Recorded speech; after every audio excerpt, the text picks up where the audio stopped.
Welcome home, Cojourners. I'm glad you're here for another episode. I'm Dr. Thema, psychologist, minister, and sacred artist, here to facilitate your journey back home to yourself. I am so excited that you're here, and I want to start this episode, as we do every episode, with a reading. And this one is from Cole Arthur Riley from her book, Black Liturgies, Prayers, Poems, and Meditations for Staying Human.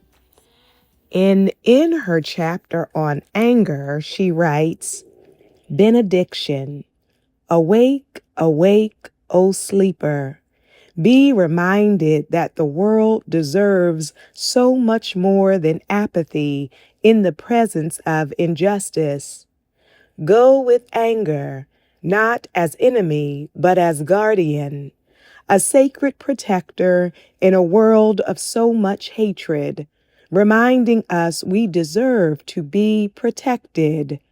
We breathe, we feel, and we befriend our anger as if the liberation of the world depends on it.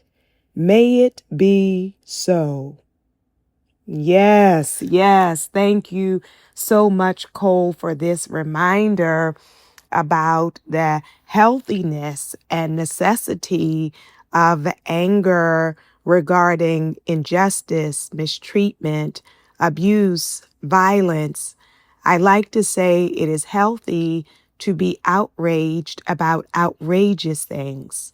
It is healthy to be outraged about outrageous things. And Judith Herman, renowned psychiatrist who wrote the book Trauma and Recovery, talks about the difference between constructive anger and destructive anger. So when outrageous things happen, we can respond with an anger that mobilizes us to take action so that the world will be better, or we can respond with destructive anger that adds to the demise, the violence, the aggression, the destruction. And so you want to ask yourself, what do I care enough about? Who do I care enough about that when they are mishandled, mistreated, disregarded, I have outrage about that? And is my outrage of a healthy form that inspires me, that motivates me to take corrective action so that lives will be enhanced and improved and protected? So as we think about that on today, our topic is coping with political stress. Coping with political stress. The American Psychological Association released results from a survey called Stress in America, and in their 2024 results, they found that 77% of Americans were stressed about the political climate. And I know that our podcast is not just a national podcast, but a global podcast. And so throughout the world, I know that people are feeling stress and some are feeling outraged about the political dynamics of who is being discarded or overlooked, who is being harmed and disrespected, whose human rights are not being honored and valued and taken care of. So if you feel stress regarding the political arena in which you live, and or you consider yourself a global citizen and experience stress not only in your local politics, but as you look around the globe, as you look around the world, if it is stressful to you to see the mistreatment of people, the violation of people and communities, then this episode is for you. as we think about what are the ways I can cope with my political stress. And we stress about different things. Some people stress about relationships. Some people stress about money. Some people have workplace stress. And some people have stress about politics. And you can have stress for multiple reasons at the same time. I should also mention some people's source of stress is around health, and some people's source of stress is around life change. But one of the areas of stress that often does not get attention by mental health professionals is the reality of political stress. And so I want to start by inviting you to recognize the source of your stress. I want to invite you to acknowledge the emotions that you have about the political realities in which you live, or the political realities around the globe. And so to recognize the source helps us to address it directly instead of being in denial or minimizing it or questioning ourselves, shaming ourselves for the reactions we have. Because if I don't connect them to their source, then we may say, I don't know why I'm so irritated. I don't know why I'm so exhausted. I don't know why I've been more quick-tempered. I don't know why I'm feeling depressed or frustrated, or having this continuous sense of outrage, but I have not acknowledged to myself, what am I outraged about? So I invite you in this moment to connect, if it is accurate for you, the ways in which the political climate has affected your mental health. And we also have research that shows that political stress can also affect our physical health. And so perhaps it's affected your blood pressure, affected your appetite, affected your sleep, affected your pain. And so, what in your body and what in your emotional life can you connect to its political source, or your experience, interpretation of the political climate, and the ways in which you have been affected by the politics in which you live? You see, the political arena is a bi-directional relationship. So we affect our environment and climate, but those realities also affect us. And this is a truth that's talked about in liberation psychology. Liberation psychology was born, the term was coined in Latin America by a Latin American psychologist who was also a priest, who wrote extensively.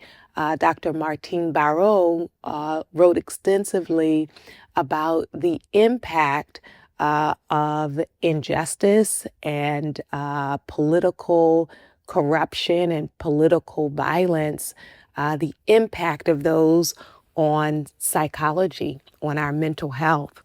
And so we start with awareness raising. What are the ways perhaps I have lost sleep as a result of politics and the consequences of political decisions? What are the ways that my physical and mental health perhaps are being affected by policy? Whether we think about access to care, cost of medication, the training that your health providers are receiving or not receiving, the research that's being conducted and the research that is being underfunded. All of that is a part of our political reality. And so, in order to cope with it, I need to first acknowledge it. And so, I invite you now to recognize to yourself, to name for yourself, how has political stress, and this may be past or present. The survey I mentioned was conducted last year. So you may think about what was my political stress like in the past and what is it like in the present.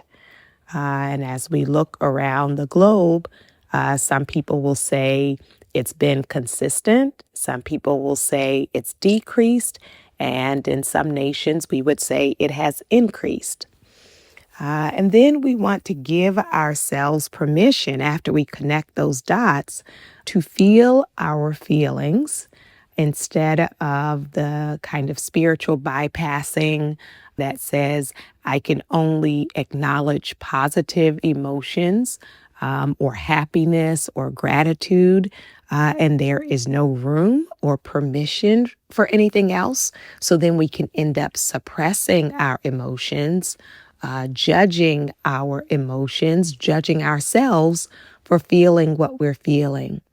So I wonder if you can acknowledge not just your joy and gratitude, but are there any aspects around your political reality that have created for you frustration, sadness, irritability, fear, outrage?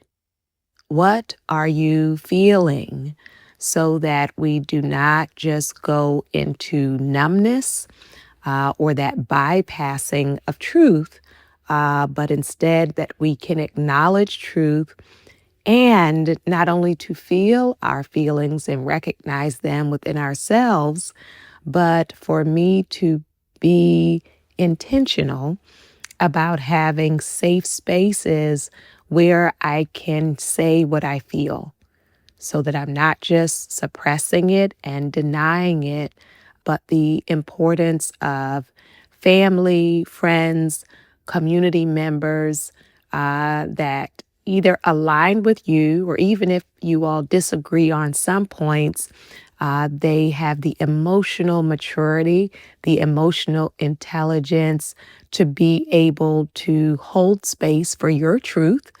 And hopefully it's mutual that you can hold space for what they're feeling as well. Because we respond to stress differently. So let's say you have a best friend and you may have similar political values, but when they see or experience political stress, their response may be more depression or shutting down or fatigue, and your response may be more anxiety or anger or getting very busy. So we want to release judgment on the ways in which people respond, recognizing also some people's response to political stress is numbness. So while you may feel very outraged, some people have become numb and are not in touch with their feelings. Will say they don't feel anything, that it was overwhelming for them, so they have shut down. So we want to be able to, one, recognize the source of the stress, make connecting the dots with the political realities. We want to feel our feelings and acknowledge them to ourselves. And then we want to be able to express our feelings in safe spaces and to have those kinds of friendships where truth is honored and vulnerability is safe. And then I want to encourage you to be thoughtful about your level of exposure. There is across the globe so much happening, so much trauma. And if we allow ourselves, we can be consumed by that 24-hour news cycle. And so, we can devour that minute to minute all day long, have that playing in the background by television or social media or radio. And that can also add to our overwhelm and distress, because the nervous system just cannot take the continuous bombardment with dehumanizing acts or distressing acts or political corruption or political injustice. And so I invite you to decide for yourself what is a good amount of time so that you are informed but not flooded. So it may be you spend a little time in the morning and a little time at the end of the day, getting kind of the highlights or the lowlights of what is happening, again, either locally, nationally, or globally. But you may not need to have that soundtrack playing throughout your day because it can be hard to maintain your emotional balance, your mental and physical health when you are perpetually being exposed to the violence, aggression, injustice, hatred. So we decide about our level of exposure, but then the next factor is really the balance of that, which is to stay engaged. Stay engaged so that you can do what you can do to make a positive difference. So this is important because with that first one of limiting our exposure, some people may take that to mean to check all the way out permanently. So they may say, oh, politics is too distressing. I don't want to be involved. And so I'm not paying attention. And when we're not paying attention, some very harmful things can happen to other people and also eventually to us because we are interconnected, we are interwoven. And so while we don't want to have that perpetual bombardment of political stress, we also do want to give ourselves the empowerment to acknowledge on some scale, on some level, we can make a difference. And so the ways in which we can make a difference or try to make things better can vary.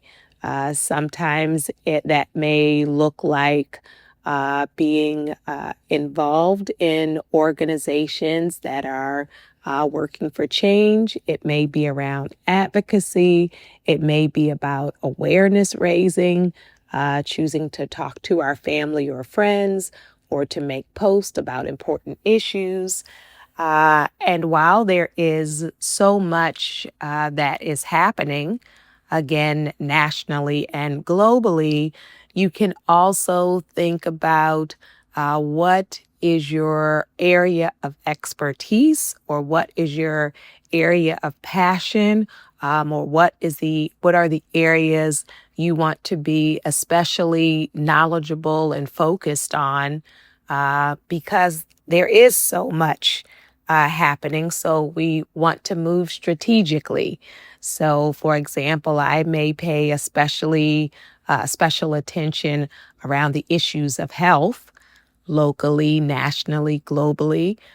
Some others of you may be especially focused on education.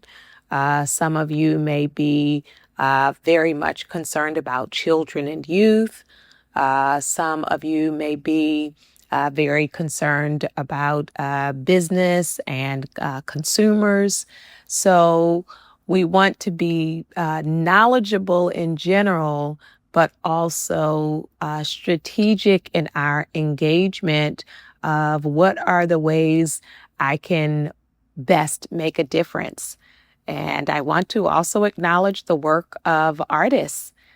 So in liberation psychology, the combination of art and activism is called artivism, right? So you may say that you're not one who would want to run for office, but in your poetry, in your choreography, in your painting, in your collage making, that you are either depicting the realities of what is happening, or from that liberation standpoint, that you are visualizing and imagining and creating uh, the, the better world that you are hoping for, right? So we can both kind of use our art to document what is, or we can use our art to create what we would like things to be.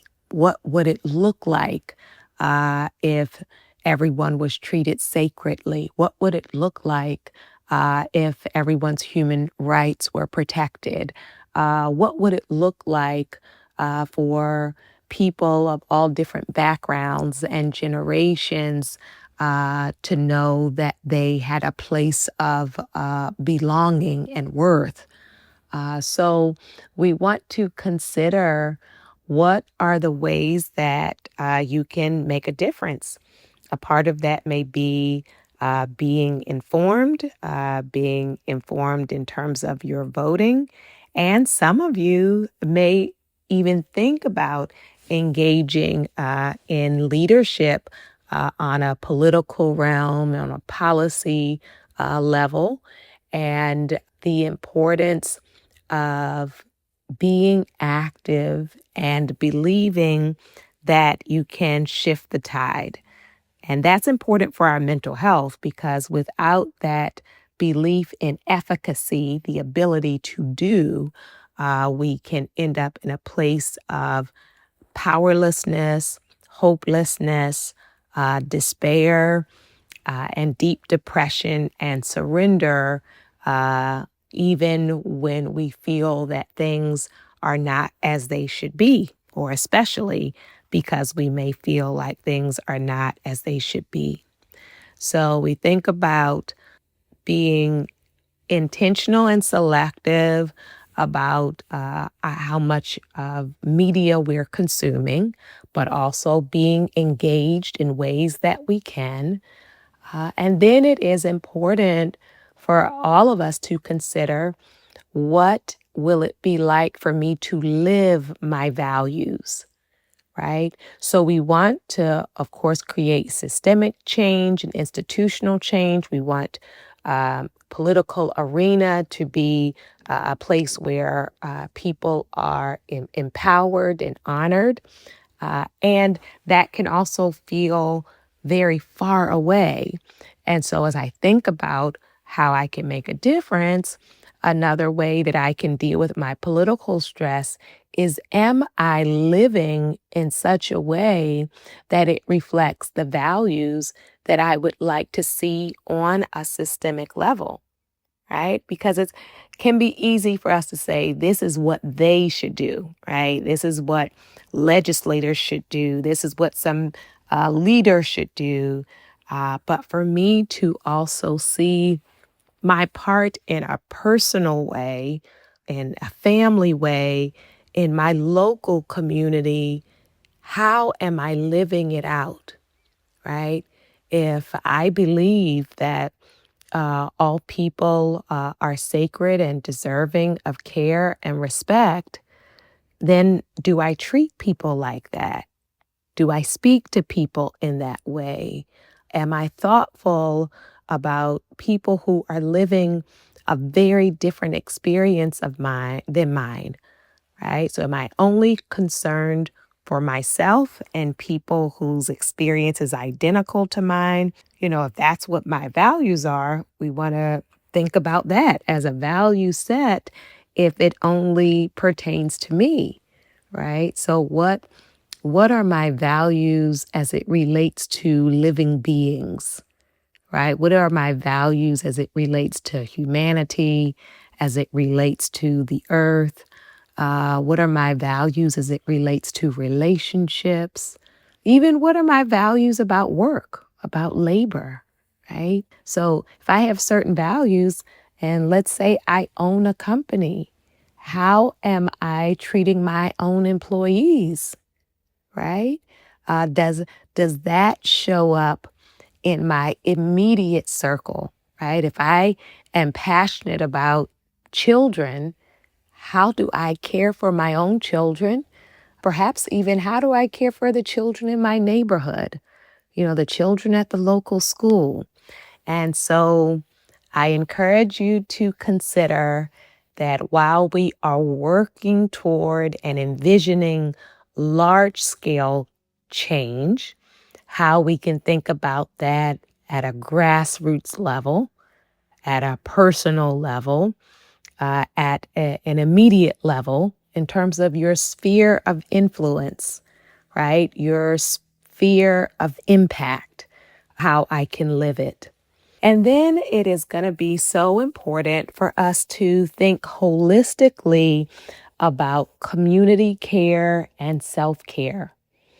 That if there are changes you would like to see in your political arena, I am here to tell you, whatever nation you are listening to this podcast from, that usually those changes don't happen overnight, that it's a process. People plan for it, people work for it, people organize around it, people raise awareness for it, people mobilize so that more people will support the change. And so all of that to say it takes time. Being a change agent or trying to improve the lives for humanity or for all living things is a long-term effort. So in order for it to be sustainable, we need to take care of ourselves and take care of each other.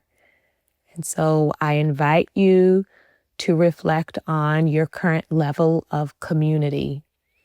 That if your despair or stress has caused you to isolate, I would offer to you in the long run, it's not sustainable, both for your health and wellness, but also for the changes you would like to see. That, we shift things at the level of community, connection, collaboration, solidarity.